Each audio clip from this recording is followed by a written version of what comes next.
Hello everyone, my name is Bob Wilson with St. Paul Street Evangelization, and I'd like to share with you 10 tips on how to be a better evangelist. But before that, I want to talk about what's going on in our world today. It's in bad shape. Our culture is really going down the tubes. Terrorists are killing people in the streets, marriage and the family are disintegrating, sex before marriage and abortion are commonplace, racism, gender confusion. It's a mess out there. It's pretty clear that our world is dying and souls are being lost. So how can we help? Well, in the past, Catholics have been very good at fighting against the evils of our day. We're the most charitable institution in the world. We march for life. We fight for religious liberty and free speech. And some of us get involved by debating people on social media. And these are all good things. But the problem is that the people who support the evils of our day have not encountered Jesus.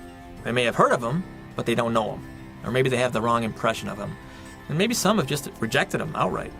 And so they're lost. We got to realize what original sin did to the human race. It wounded our nature. Now we have a darkened understanding of things, our wills are weak, and we like to sin. So a lot of times it won't matter how good our arguments are. There's a good chance they're going to fall on deaf ears. So, rather than talking to people about why abortion is evil or why sex outside of marriage is a sin, our time would be better spent trying to introduce people to Jesus. When people know Jesus and have experienced his love, only then can their minds be renewed and the teachings of our church will make sense. Romans 10 says, "For everyone who calls upon the name of the Lord will be saved. But how are they to call upon him in whom they have not believed? And how are they to believe in him of whom they have never heard? And how are they to hear without someone to tell them?" So faith comes from what is heard, and what is heard comes by the preaching of Christ. That means we have to open our mouths and tell people who Jesus is and what he did. We have to invite them to consider the Catholic Church and give them good reasons to do so. We also have to clear up misconceptions about our church. And then there are many people I'm sure out there who have rejected Christianity because some of the people proclaiming him were obnoxious or they weren't walking the walk.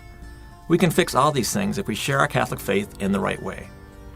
God tells us, "If my people who are called by my name humble themselves, pray, seek my face, and turn from their wicked ways, then I will hear from heaven and will forgive their sin and heal their land." And boy, do we need that right now. But all of us have to get involved.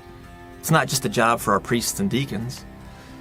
Paragraph 1816 of the Catechism says, "The disciple of Christ must not only keep the faith and live on it, but also profess it, confidently bear witness to it, and spread it."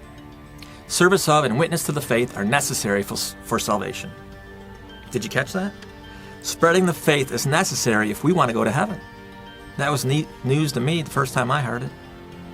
That's why St. Paul says, "Woe to me if I don't preach the gospel." It makes sense if you think about it. If we have the cure to sin and hell and we keep that to ourselves, then we're not really loving our neighbors, are we? Okay, so sharing our faith isn't just for the people we evangelize. It saves our souls as well. Many times when I try to impress upon people the need to evangelize, I'll hear something like, "I don't think evangelization is for me. I wouldn't be comfortable doing that." Well, you know what? You weren't made for comfort. You were made for greatness. Do you think Jesus was comfortable being nailed to a tree? Love isn't about doing what you're comfortable doing. It's desiring somebody's good and then helping them attain it without worrying about what's in it for me, And the ultimate good, our first priority, has got to be heaven. It's the only thing that anyone of us is going to care about 100 years from now. So, the bottom line is this. You don't have to love to evangelize. You have to evangelize to love. And I know it's intimidating, but there's a great quote by G.K. Chesterton that should put us at ease. He said, "If anything is worth doing, it's worth doing badly." The first time I evangelized publicly was in downtown Detroit.